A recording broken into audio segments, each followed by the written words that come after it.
My very first experience with electronic games, if you were to consider them to be video, would be at the University of Utah. At the time, there were about 5 places where there were video screens connected to computers.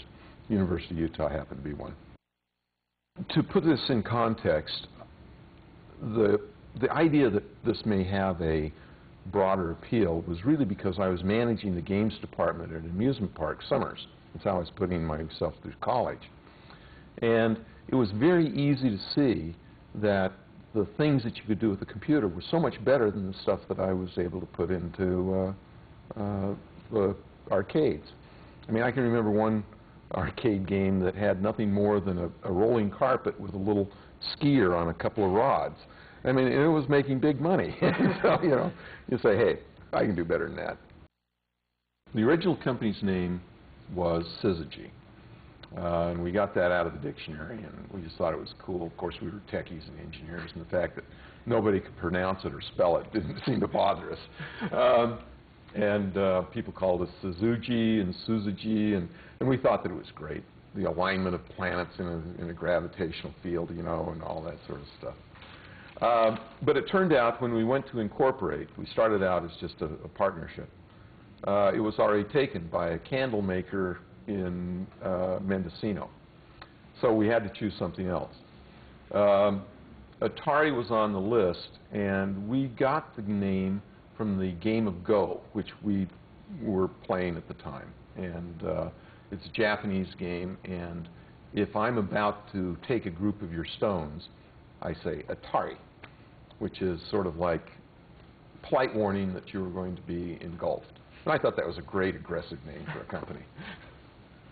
Syzygy was started in my daughter's bedroom. Computer space was actually done in the daughter's bedroom. I had a 3-bedroom house, and I had 2 daughters. So I just put the 2 daughters together and turned her bedroom into the lab. The first game that I did was a game called Computer Space, which was loosely patterned off of the game that Steve Russell did on the PDP-10 at MIT, which sort of went like wildfire throughout the computer environment from '69 through '70.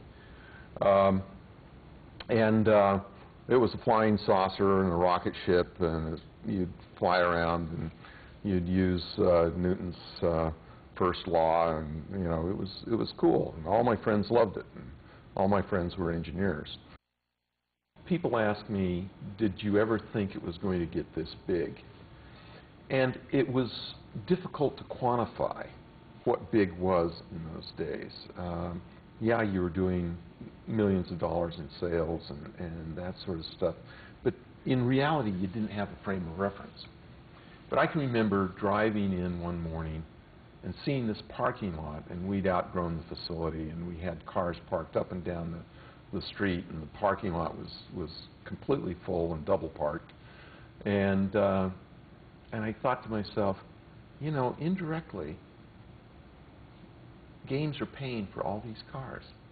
And somehow the physical actuality of a car, and knowing how much that was, and there were so damn many of them, it was that was kind of a defining moment, because I can remember I said, wow, we created a monster here.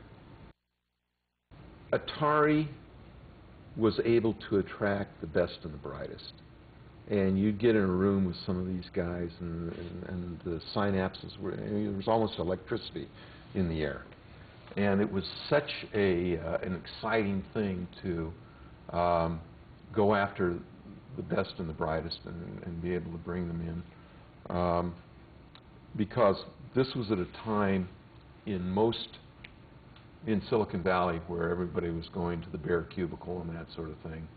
We put in offices and hot tubs and various things.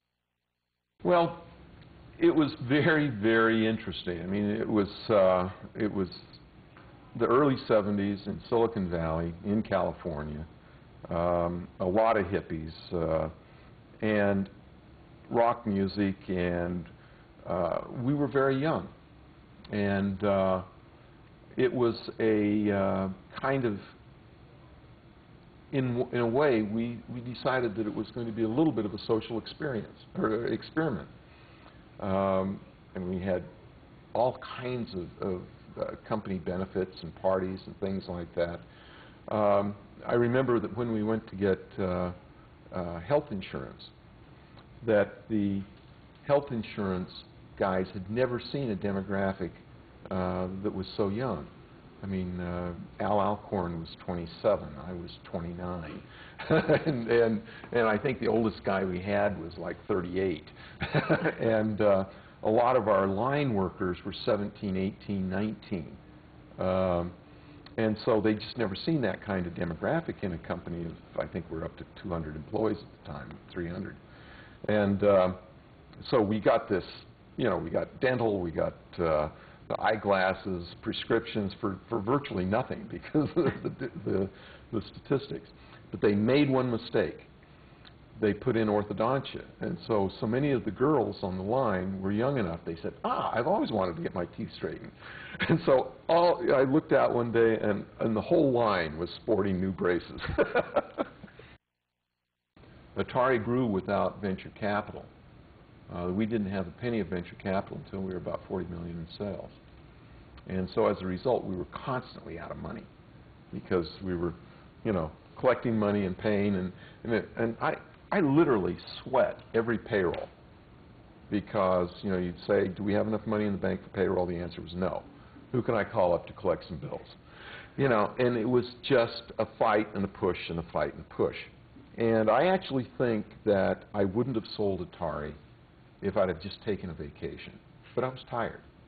You know, it was a fight, it was a struggle, and all of a sudden somebody comes along and offers you more money than you ever thought you were going to be worth, and you say, hey, why not?